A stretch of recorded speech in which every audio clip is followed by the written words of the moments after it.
Thanks for the question.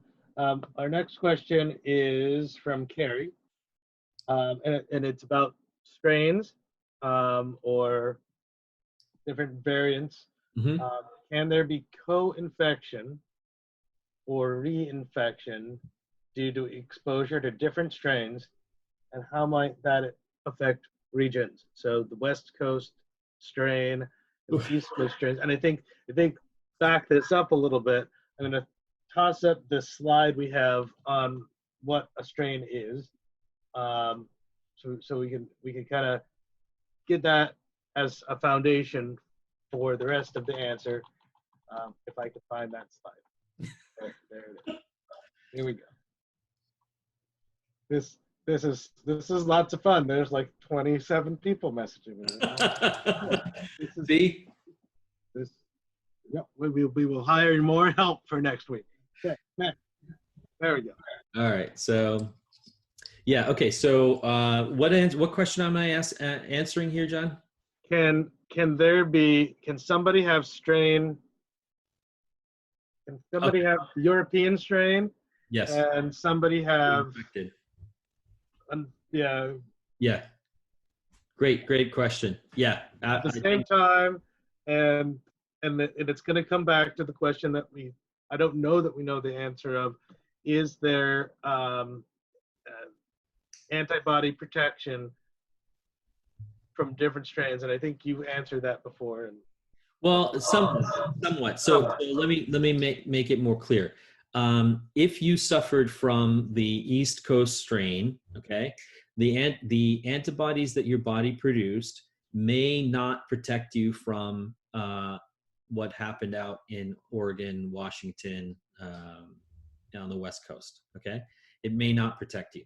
The reason is that let me go over the definitions. So, what are mutations and what are strains and what are variants? You're going to hear a lot of this, and they're people use them without properly, understanding what they are. Okay, so a mutation or a mutant is, it's the same species, same virus, but it's specifically distinctive, meaning that an S protein that looks like this, okay, on what we call wild type or normal, or the original virus, suddenly goes like this. There's a protein conformational change on that that spike protein. Same spike protein, does the same thing, is pretty much functionally equivalent to the original virus, but the mutant has something that is a result of an error.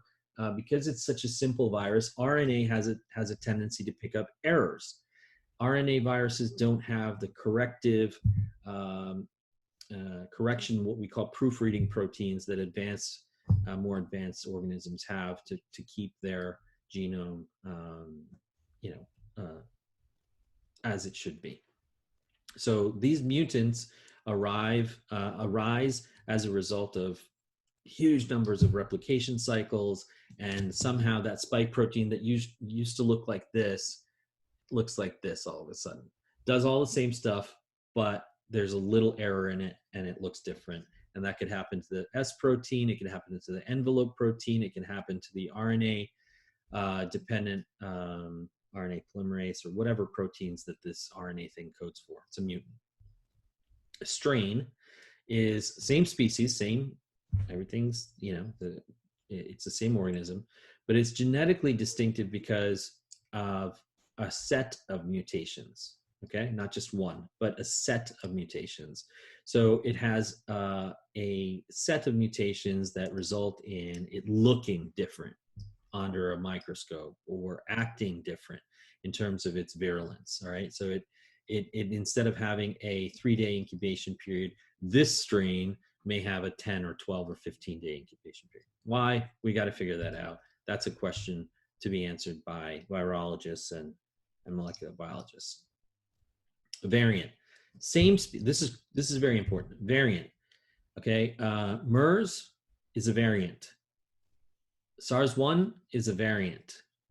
H5N1, which is swine flu, is a variant of normal flu, okay, virus. These are variants because they're behaviorally distinctive. They infect anomalously. They're a variant because they go from one organism, like in the case of MERS, camel was a intermediate vector. In the case of um, swine flu, the pig was an intermediate vector. Okay, so it's a variant. It's a variant. All right. So this is important to remember. And now back to the answer after being my usual long-winded Sanjay. If you get and recover from this year's New York strain, you may not have protection from next year's Italy strain or next year's strain that comes from another hard hit place. Russian travelers may be bringing their own strain in. Asymptomatic carriers could be bringing their strain into the United States. So this is why we have what we call polyvalent vaccines. Monovalent vaccines, polyvalent vaccines, these are terms that we've tried to define before in these town halls. They are multiple strains of the virus are included and packaged into one vaccine, so it will protect you from a number of different strains. In this case, the ideal vaccine for COVID-19, for SARS-CoV-2 will be a polyvalent vaccine that protects you from the 8 strains that are known today.